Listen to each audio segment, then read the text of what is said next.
राधे राधे भक्तों, मैं हूँ दीपा गई और आप सुन रहे हैं आज श्री संत नामदेव जी की सर्वत्र भगवत दर्शन की कथा।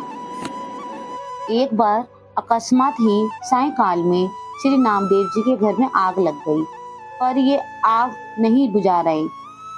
ये क्या कर रहे थे? जल थल अग्नि सर्बत में अपने प्यारे प्रभु को ही देखते थे। अतः अपने घर में जो दूसरे सामान पदार्थ थे, घी गुड़ आदि जो नहीं जल पा रहे थे, उन्हें भी उठा उठा कर वो जलती हुई आग में डालने लगे और प्रार्थना करने लगे, हे नाथ, इन सब वस्तुओं को भी स्वीकार कीजिए। भक्त की ऐसी सुंदर भावना देख के भगवान ने प्रकट होकर उनको दर्शन दिए और हंसकर बोले कि अत्यंत कोमल मुझे श्याम सुंदर को तीक्ष्ण असहनीय अग्नि की ज्वाला में भी देखते हो? श्री नामदेव जी ने कहा, प्रभु, ये आपका भवन है, आपके अतिरिक्त दूसरा कौन यहाँ आ सकता है? यह सुनकर प्रभु प्रसन्न हो गए और अग्नि शीतल हो गई। प्रसन्न हुए भगवान ने अपने हाथों से नामदेव जी का एक सुंदर सा छप्पर छा दिया। सुबह होते ही लोगों ने वैसा सुंदर छप्पर देखा तो आश्चर्य में पड़ गए और नामदेव जी से पूछने लगे कि यह किसने छाया है? जिसने ये छाया है उसे बता दो कि हमें भी छवाना है। जितनी मजदूरी वह लेगा उतनी हम दे देंगे। नामदेव जी ने कहा, ऐसे छप्पर की छवाई के लिए तन मन प्राण सब देने पड़ते हैं। एक बार एकादशी की रात्रि को जागरण कीर्तन हो रहा था। भगवत भक्तों को बड़ी प्यास लगी। तब श्री नामदेव जी जल लाने के लिए नदी पर गए।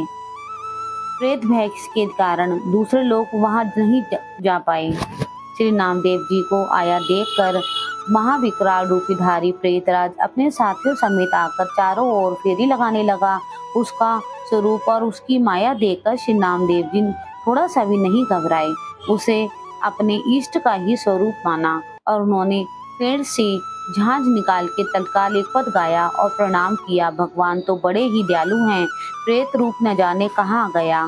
शोभा धाम श्याम सुंदर प्रकट हो गए, जिनका दर्शन करके श्री नामदेव जी परम प्रसन्न हुए और जल लाकर भक्तों को पिला दिया।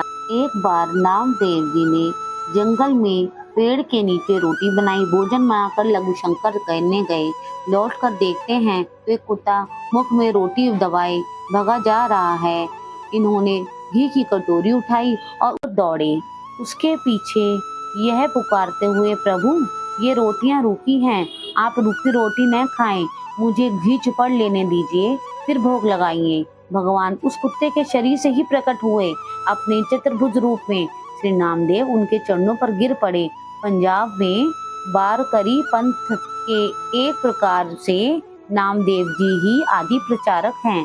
अनेक लोग उनकी प्रेरणा से भक्ति के पावन पंथ में प्रवृत्त हुए हैं।